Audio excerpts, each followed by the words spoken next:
Hello दोस्तों, आज हम पढ़ेंगे कक्षा 10वीं का गणित चैप्टर 4 द्विघात समीकरण का प्रश्नावली 4.1 का हम क्वेश्चन नंबर 2 पढ़ेंगे।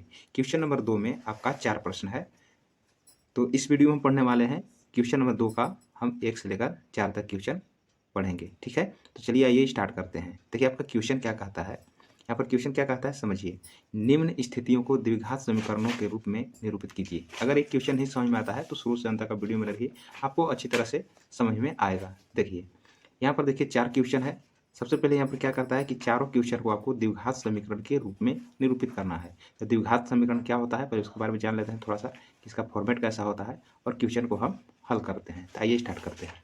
तो यहाँ पर देखिए क्वेश्चन है, पहला क्वेश्चन बनाने से पहले बताते हैं कि द्विघात समीकरण का फॉर्मेट क्या होता है। तो द्विघात समीकरण जो होता है इस प्रकार से होता है। ठीक है, अगर इस प्रकार से आ रहा है समीकरण तो समझेंगे कि वह द्विघात समीकरण कैसे होगा। देखिए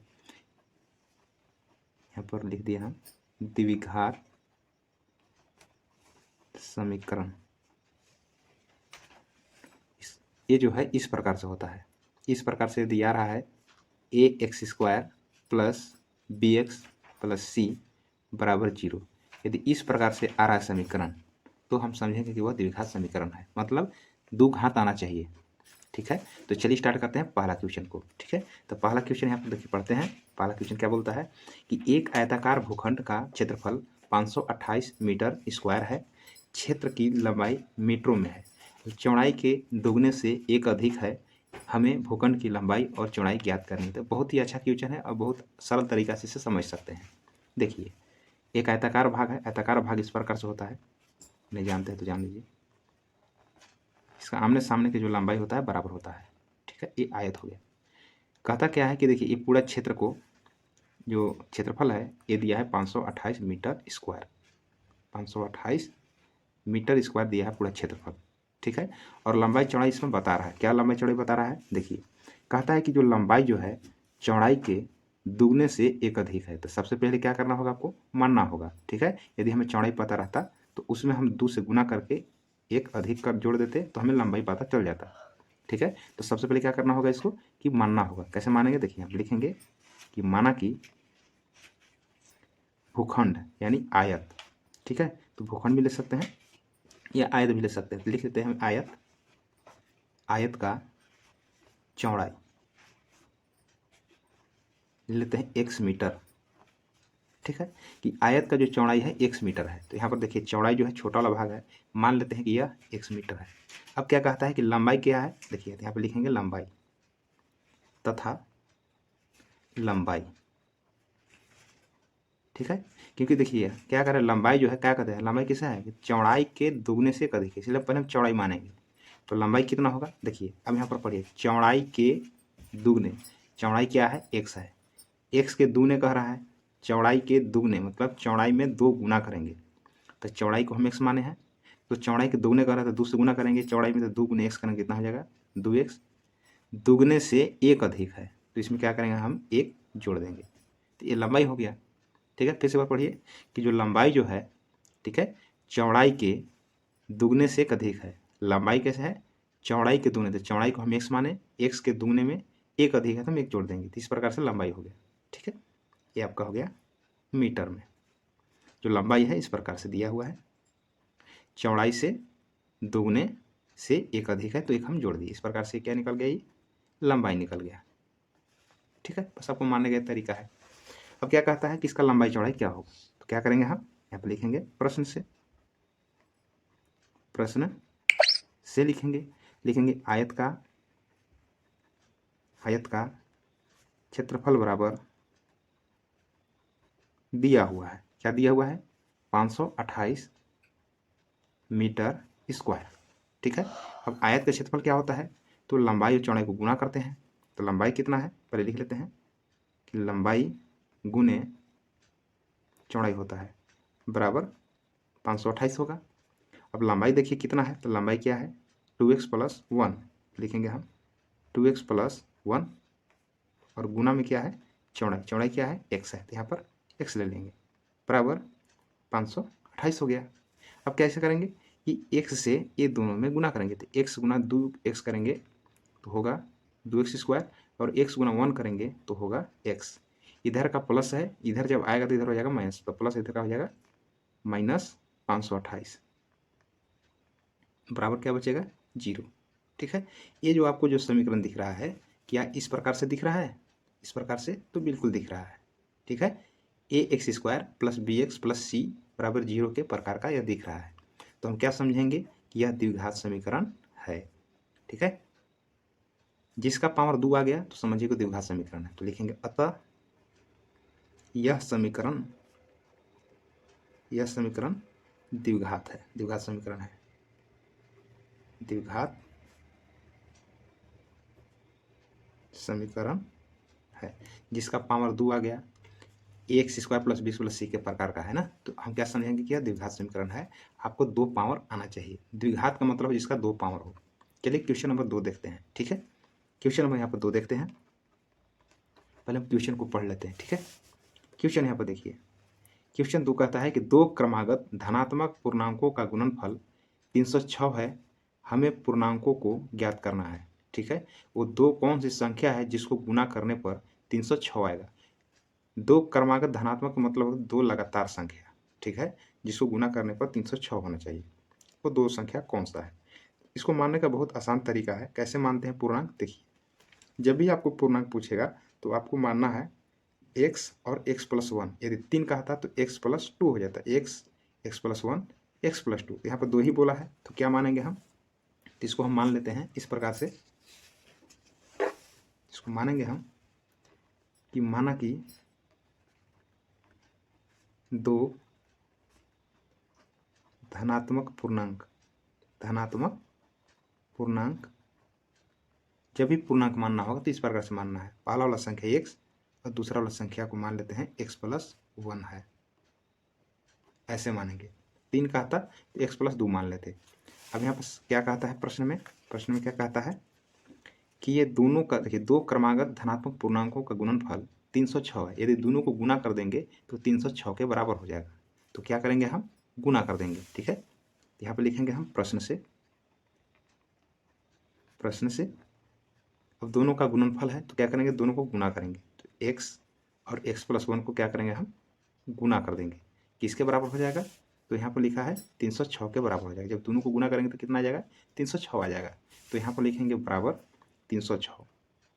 अब इसको हम हल करेंगे, अब देखते हैं कि द्विघात समीकरण आता है कि नहीं। x से गुना करेंगे ये दोनों में, x गुना x करेंगे तो एक्स स्क्वायर, और x गुना 1 करेंगे तो आएगा x, यहाँ प्लस में है, इधर आएगा तो क्या हो जाएगा माइनस में, क्या बचेगा 0। देखिए A X square plus B X plus C बराबर 0 के प्रकार का है। तो हम क्या बताए पहचानने का कि जिसका पावर 2 आ गया, तो देखिए x का पावर 2 है ना, तो द्विघात है, मतलब यह। और समीकरण क्या होता है, जब बराबर लग जाए, ठीक है, तो उसमें समीकरण लग जाता है। तो यहाँ पर देखिए पावर भी 2 है, यहाँ b का मान भी है और यहाँ c का भी मान है, तो यह जो है इस प्रकार से समझेंगे। तो A X square plus B X plus C बराबर 0 के प्रकार का ये भी है, मतलब ये भी द्विघात समीकरण है। ठीक है ना, यहाँ पे लिखेंगे कि अतः यह द्विघात समीकरण है। ठीक है, ये भी आपका आंसर हाँ ही होगा, इस प्रकार से लाना था। ठीक है, इसका अगला क्वेश्चन देखते हैं। क्वेश्चन नंबर यहाँ पर 3 देखिए, क्वेश्चन नंबर 3 क्या कहता है, देखिए रोहन की माँ उससे 26 वर्ष बड़ी है। ठीक है, उसकी आयु वर्षों में है, का गुणनफल अब से 3 वर्ष पश्चात 360 हो जाएगी, हमें रोहन की वर्तमान आयु ज्ञात करनी है। तो बहुत ही आसान है, तो सबसे पहले किसको मानेंगे, पहले हम मानेंगे रोहन की आयु। जब हम पता नहीं रहता है तो कुछ इसको मानते हैं, तो पहले रोहन की आयु मानेंगे कि रोहन का वर्तमान आयु x होगा। अब उसकी माँ का जब मानेंगे तो जितना रोहन की आयु होगा उसमें 26 वर्ष जोड़ देंगे तो उसकी माँ की आयु हो जाएगा, क्योंकि कह रहा है कि रोहन की जो माँ है उससे 26 वर्ष बड़ी है। यदि रोहन का 5 वर्ष हो रहा है तो उसका माँ का कितना होगा, तो 26 5 31 वर्ष होगा। यदि रोहन का जो भी हम आयु मानेंगे उसमें 26 वर्ष अगर जोड़ देंगे तो उसकी माँ की आयु हो जाएगा। ठीक है, इस प्रकार से समझना है। तो कैसे इसको मानेंगे, देखिए यहाँ पर लिखेंगे, यहाँ पर कि माना कि किसका आयु पूछ रहा है, रोहन की ना, लिखेंगे रोहन की वर्तमान आयु, वर्तमान मतलब अभी है तत्काल में, वर्तमान आयु x वर्ष मान लेते हैं, x वर्ष है। ठीक है, जैसे एग्जाम्पल के तौर पर मान लेते हैं कि रोहन की आयु मान के चलिए कि अभी 5 वर्ष है। ठीक है। और कह रहा है कि इसकी जो माँ का जो आयु है इससे 16 वर्ष बड़ी है। अगर माँ की आयु बताना हो तो क्या करना होगा? रोहन की आयु अभी 5 वर्ष है और उसका माँ की आयु जो है रोहन से 26 वर्ष बड़ी है, तो रोहन की माँ की आयु कैसे जानेंगे? तो 5 में हम 26 जोड़ेंगे तभी तो निकलेगा ना। तो इसी प्रकार से अभी रोहन की वर्तमान आयु इसमें नहीं पाता है, इसलिए रोहन की वर्तमान आयु हम x वर्ष ले लिए। तो उसकी माँ की आयु क्या होना चाहिए? तो लिखेंगे तथा उसकी माँ की आयु, उसकी माँ की आयु कैसे निकालेंगे? तो अभी मान के चलिए वर्तमान में कितना है? रोहन की आयु x वर्ष है, ठीक है। अब इसमें क्या करें? माँ की आयु निकालना होगा तो इससे 26 वर्ष बड़ी है। कह रहे हैं रोहन की माँ उससे 26 वर्ष बड़ी है, तो उसकी माँ की आयु क्या हो जाएगा? तो रोहन की आयु जब x है तो उसमें अगर हम 26 जोड़ देंगे तो उसकी माँ की आयु निकल जाएगा, ठीक है। तो ये रोहन की माँ की आयु हो गया इतना वर्ष, ठीक है। इसमें तो कोई दिक्कत नहीं होना चाहिए, ठीक है। अब क्या करेंगे? यहाँ पर सवाल कह रहा है फिर से कि 3 वर्ष पश्चात 360 हो जाएगी। अब 3 वर्ष पश्चात का मतलब क्या हुआ कि 3 वर्ष पश्चात यानी बाद कितना आयु होगा? मान के चलिए कि किसी का वर्तमान आयु अभी 10 वर्ष है। अब कहेंगे कि 3 वर्ष बाद कितना आयु होगा? तो अपने आयु में 3 जोड़ के बताएगा, ठीक है। और जब इसका आयु बढ़ेगा तो इसका माँ की भी आयु बढ़ेगा, ठीक है। तो कहने का मतलब है कि 3 वर्ष पश्चात का मतलब होता है जोड़ना। अब पहले पे जैसे किसी का आयु अभी 10 वर्ष है, अब बोलेंगे कि 5 वर्ष बाद कितना था? तो 5 घटा कर बोलेगा। बोलेंगे वर्तमान में आयु 10 वर्ष है, हम बोलेंगे 5 वर्ष बाद कितना हो जाएगा? तो अपना आयु में 5 वर्ष जोड़ के बताएगा। इसी प्रकार से कि अभी आयु इसका x वर्ष है, अब बोल रहा है 3 वर्ष बाद कितना हो जाएगा? तो 3 इसमें जोड़ेगा और इसमें भी 3 जोड़ेगा, क्योंकि आयु बढ़ेगा तो दोनों का बढ़ेगा, ठीक है। तो लिखेंगे यहाँ पर 3 वर्ष पश्चात, लिख रहा है ना 3 वर्ष पश्चात, लिखेंगे यहाँ पर 3 वर्ष पश्चात, ठीक है। किसका आयु? रोहन की वर्तमान आयु, ठीक है। तो रोहन की आयु कितना हो जाएगा? तो अभी वर्तमान कितना है? x है। 3 वर्ष बाद अगर बोलेंगे तो 3 इसमें जोड़ के बताएगा, तो x प्लस 3 वर्ष होगा। और उसकी माँ की आयु, उसकी माँ की आयु इसका कितना हो जाएगा? तो अभी वर्तमान में x प्लस 26 है, 3 वर्ष पश्चात अगर बोलेंगे तो इसमें भी 3 जुड़ जाएगा, मतलब उसकी माँ की आयु क्या हो जाएगा? x प्लस 26 और 3 29 वर्ष हो जाएगा, ठीक है। वर्तमान में x है, 3 वर्ष पश्चात अगर बोलेंगे तो 3 अपना जोड़ देगा। अगर उसकी माँ की आयु x प्लस 26 है, 3 वर्ष पश्चात इसको भी करेंगे तो ये भी 3 जोड़ देगा, ठीक है। तो अभी 3 वर्ष पश्चात के बाद आयु रोहन का हो जाएगा x प्लस 3 और इसकी माँ की आयु हो जाएगा x प्लस 29, ठीक है। अब कहता है कि यदि उसका गुणनफल कर दिया जाए तो 360 हो जाएगा, मतलब इसका आयु क्या कर रहा है? गुना करने के लिए बोल रहा है। यदि गुना कर देंगे तो कितना के बराबर हो जाएगा? 360 हो जाएगा। तो क्या करेंगे? यहाँ पर लिखेंगे यहाँ पर प्रश्न से अब दोनों को गुना करेंगे तो यहाँ पर देखिए x प्लस 3 गुने x प्लस 29, यदि दोनों को गुना कर रहा है तो कितना हो जा रहा है? यहाँ पर से बता रहा है 360 हो जाएगी, तो बराबर यहाँ 360 हो जाएगी। बस यही क्वेश्चन था, ठीक है। तो क्वेश्चन समझ में आ गया होगा कि रोहन की वर्तमान आयु x लिए, उसकी माँ 26 वर्ष बड़ी थी इसलिए x में जोड़ दिए तो उसका मार्क निकल गया। 3 वर्ष पश्चात बोल रहा है तो पश्चात का मतलब होता है बाद। किसी का उम्र अगर पूछा जाएगा 2 वर्ष बाद कितना होता है, जोड़ के ही बताएगा। तो 3 वर्ष पश्चात क्या होगा? रोहन की आयु x प्लस 3 वर्ष हो जाएगी और उसकी माँ की आयु क्या हो जाएगा? x प्लस 26 में ये 3 जुड़ जाएगा, तो कितना? x प्लस 29 हो जाएगा, ठीक है। अब कहता है कि यदि दोनों को गुणनफल कर दिया जाए तो 360 के बराबर हो जाएगा। तो ये दोनों का हम उम्र को गुना कर दिए, 360 हो गया। उसको हल कर लेते हैं। x से ये दोनों में गुना करेंगे, अब दोनों को गुना करना है ना, तो x से दोनों में गुना कीजिए। x से गुना करेंगे x में तो आएगा x स्क्वायर, x गुना 29 करेंगे तो आएगा 29x। x से दोनों में गुना कर लिए, अब इसको बंद कर लीजिए। अब क्या बच के यहाँ? प्लस 3। अब प्लस 3 से फिर दोनों में गुना कीजिए, तो प्लस प्लस क्या हो जाएगा? प्लस 3 गुना x करेंगे तो 3x प्लस प्लस प्लस और 3 से गुना करेंगे 290 में, तो 3 9 27 के 7 हासिल 2, 3 दूना 6 और 2 8, ठीक है। 3 9 27 हासिल 2, 3 दूना 6 2 8 बराबर है 360। तो देखिए प्लस में है, इधर आ जाएगा तो क्या हो जाएगा? माइनस में। अब बचेगा इधर 0, इसको हम हल कर लेते हैं। तो होगा यहाँ पर x स्क्वायर 29 और 3 कितना हो जाएगा? 32x, और इसमें से घटेगा, दोनों अंक है ना तो अंक को लेके होता है, तो प्लस में से घटेगा, 10 में से 7 गया तो 3, 15 में से 7 8 गया तो 7, और यहाँ पर जाएगा 273। बड़ा कौन है? तो 360, इसका चिन्ह लग जाएगा, बराबर क्या बचेगा? 0, ठीक है। ये भी जो है किसके प्रकार का है, तो ये भी जो समीकरण है इस प्रकार से है कि यह जो है यह द्विघात समीकरण है। क्यों है, एक बताए थे कि जो द्विघात समीकरण होते हैं इस प्रकार से होते हैं, A X square plus B X plus C बराबर 0, इस प्रकार से रहेगा तो द्विघात समीकरण होगा। मतलब इसका भी पावर 2 है, द्विघात में है, ठीक है ना, यह द्विघात समीकरण है। आपको यही ज्ञात करना था। इसका लास्ट क्वेश्चन देखते हैं। यहाँ पर देखिए क्वेश्चन नंबर 4।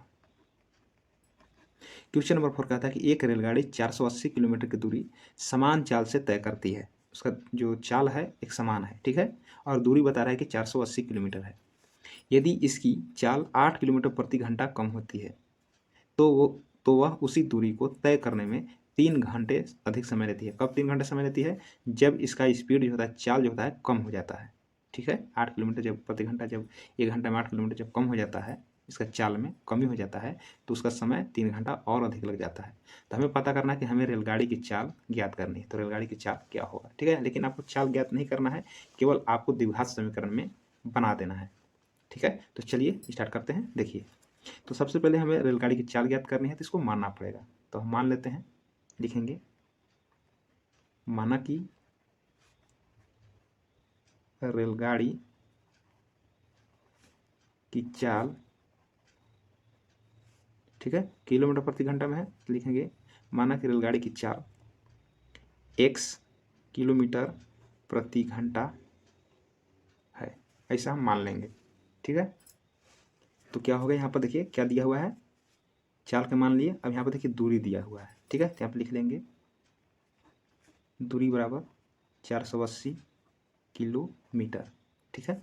यहाँ पर एक फार्मूला बनता है, ठीक है, समय बराबर दूरी बटे में चाल, ठीक है। तो इसी फार्मूला का हम यूज करेंगे। यहाँ पर लिखेंगे हम समय बराबर, तो समय कितना लगेगा, ठीक है। यदि x किलोमीटर प्रति घंटा के चाल से चल रहा है गाड़ी और दूरी करना है 480 किलोमीटर, तो समय पता करना होगा, तो कैसे करेंगे, तो यहाँ पर फार्मूला लग जाएगा समय बराबर दूरी बटे चाल, ठीक है, यही दूरी बटे चाल लग जाएगा, ठीक है।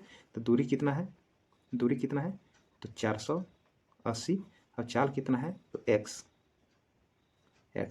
ये आपका क्या निकल गया, ये समय निकल गया। तो समय बराबर आया 480 बटे x आया, ठीक है। आगे पढ़ते हैं। कहता है कि इसकी चाल में 8 किलोमीटर प्रति घंटा कम हो जाती है, तो क्या होगा, चूंकि इसकी चाल 8 किलोमीटर प्रति घंटा कम होती है, तो क्या होगा, इसमें चाल में परिवर्तन होगा, ठीक है। तो इसका चाल क्या हो जाएगा, तो इसका चाल तो x है, ठीक है। तो क्या हो जाएगा चाल, तो चाल बराबर हो जाएगा x माइनस कितना कम हो रहा है, 8, तो इसमें 8 घट जाएगा। ये स्पीड से चल रहा है, चाल से चल रहा है, लेकिन यदि 8 किलोमीटर प्रति घंटा कम हो जाता है तो इसमें घटा देंगे, तो चाल इसका ये नई चाल हो गया, ठीक है। 1 किलोमीटर प्रति घंटा चल रहा है। अब उसी प्रकार से फिर से समय क्या लगेगा यहाँ पर, तो लिखेंगे फिर से समय बराबर दूरी बटे चाल। तो दूरी अभी कितना है, तो सेम रहेगा, दूरी तो उतना ही जाना है, तो 480, ठीक है। अब समय कितना लग रहा है, चाल कितना है भाई, तो x माइनस 8 है। देखिए समय कितना लग रहा है, देखिए अगर इसके चाल से चल रहा है तो समय लग रहा है इतना, दूरी बटा चाल, दूरी है 480 बटे x, लेकिन क्या है, चाल में भी कमी आ गया, ठीक है। तो कमी आ गया तो क्या करेंगे, इसमें घटा देंगे, तो समय अब इतना लेगा, ठीक है, समझ में आ रहा होगा। तो इसका चाल तो परिवर्तन हो जाएगा ना, कम हो गया तो कम कर देंगे। अब क्या करना है, आपको प्रश्न में जाना है। प्रश्न यहाँ देखिए क्या कहता है कि वह उसी दूरी को तय करने में 3 घंटे अधिक समय लेती है। जब चाल में कम हो जाता है 8 किलोमीटर प्रति घंटा, तो क्या होता है, समय उसको ज़्यादा लग जाता है, 3 घंटा अधिक समय ले लेता है, ठीक है। तो रेलगाड़ी की चाल क्या होगा, ठीक है। तो यहाँ करना क्या होगा, देखिए यहाँ पर लिखना होगा प्रश्न से, ठीक है। यहाँ पर लिख लेते हैं, दिख रहा होगा, लिख लेते हैं हम लोग प्रश्न से। जब एक कमी होता है तब 3 घंटा समय अधिक लगता है, ठीक है। लिखेंगे हम 480 बटे x माइनस 8, जब कमी होता है तो ये वाला लगता है, ठीक है। और लिखेंगे यहाँ पर बराबर। और जब देखिए इस चाल से चलता है तो इसका समय इतना लगता है, 480 बटे में x लगता है, ठीक है। आपका बराबर का चिन्ह दर्शाता है कि दोनों लिखना है बराबर। तो इसका जब चाल कमी होता है, इसका जब चाल कमी होता है तो इसमें 3 घंटा समय अधिक लग रहा है, मतलब 3 घंटा इसमें कम लग रहा होगा। तो बराबर करने के लिए क्या करना होगा, 3 इसमें जोड़ना होगा। अब देखिए हो गया समीकरण बराबर। अब इसको क्या करेंगे, हम हल करेंगे। हल कैसे करेंगे, तो इसको हम इधर ले आते हैं। ये देखिए प्लस है तो इधर आ गया माइनस में। अब बराबर क्या हो जाएगा 3। अब इसको हम हल कर लेते हैं। हल कैसे होगा, तो इसको एलसीएम निकालना होगा। तो दोनों का एलसीएम क्या है, दोनों अलग अलग है, तो इसे लिखेंगे x माइनस 8 और x। इससे भाग लगाएंगे, देखिए ये वाला कटेगा, ये वाला x बचेगा, तो x से गुना करेंगे 480 में तो 480 x होगा। देखिए ध्यान से, ये दोनों का एलसीएम निकाले मतलब लघुत्तम निकाले, तो ये दोनों अलग अलग है ना, दोनों अलग अलग लिखेंगे। x माइनस 8 से जब भाग लगाएंगे तो x माइनस 8 कटेगा, क्या बच जाएगा x, जो बचेगा सुपरला में गुना हो जाएगा, तो x से गुना कर देंगे 480 में, तो 480 गुना x करें तो 480 x हो गया। हमें माइनस है तो क्या लिखेंगे, माइनस लिखेंगे। इसके बाद x से जब भाग लगाएंगे ये दोनों में तो x और x कट जाएगा, बचेगा x माइनस 8। x माइनस 8 से गुना करेंगे इसमें, मतलब 480 से हम गुना करेंगे x माइनस 8 में गुना करेंगे। इसी प्रकार से एलसीएम लेते हैं, ठीक है। x से भाग लगाएंगे तो x कटेगा ना, तो जो बचेगा ऊपरला से गुना होगा, x 480 से गुना होगा, तो हम इस प्रकार से लिख देंगे। अब बराबर क्या होगा 3 होगा। अब कैसे बनेगा, तो होगा यहाँ पर 480 x। अब 4 देखो माइनस 480 से दोनों में गुना करना होगा, तो माइनस अब प्लस हो जाएगा, माइनस 480 गुना एक्स करेंगे तो 480 एक्स, और माइनस माइनस क्या हो जाएगा, गुना होगा प्लस। अब 480 गुना 8 करेंगे तो 8 गुना 0 करेंगे तो 0। 8 अट्ठाईस 64 के हो गया 4 हासिल 6, 8 को 32 और 6 38, ठीक है। और बट्टे में कर लेंगे हम इसे, एक्स से गुना करेंगे दोनों में, एक्स गुना एक्स करेंगे तो एक्स स्क्वायर, एक्स गुना 8 करेंगे तो 8x बराबर 3 हो जाएगा, ठीक है। यहाँ पर देखिए प्लस का देखिए 480 और माइनस का 480, प्लस माइनस घट जाएगा ना, तो कट गया, ठीक है।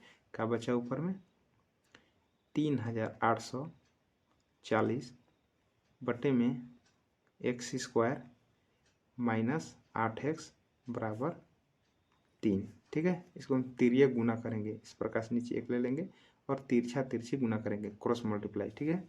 तो 3 से गुना करेंगे ये दोनों में, इस प्रकार से होगा एक्स स्क्वायर माइनस 8x बराबर 1 गुना 3840 करेंगे तो 3840 होगा।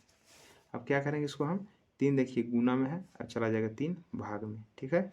तो क्या करेंगे हम, एक्स स्क्वायर माइनस 8x बराबर 3840 बटे 3 गुना में है जाएगा 3 भाग में। जब इसको हम काटेंगे तो कितना आएगा, 3 एकम 3, 3 दूनी 6, 3 बटे 24 यानी 1280 आया। तो होगा यहाँ पर x square minus 8x plus है, इधर आ जाएगा तो माइनस में हो जाएगा 1280, क्या बचेगा इधर 0। तो ये जो है A X square plus B X plus C के प्रकार का है, ठीक है ना। ये जो समीकरण जो दिख रहा है A X square plus B X plus C बराबर 0 के प्रकार का है, अतः क्या होगा, यह द्विघात समीकरण होगा, ठीक है। तो अतः यह द्विघात समीकरण है। एक क्वेश्चन बन गया, देखिए, ठीक है। तो बहुत आसान तरीके से बताया गया है। तो ये जो आपका क्वेश्चन है, क्वेश्चन नंबर 2 से 2 का ये पहला, दूसरा, तीसरा और चौथा इसमें बता दिया गया है। और थोड़ा मोड़ा दिक्कत भी होगा तो वीडियो को पीछे करके आप देखिएगा तो आपको समझ में आ जाएगा। तो बताना है वीडियो कैसा लगा, अगर अच्छा लगता है तो लाइक कर दीजिए। धन्यवाद।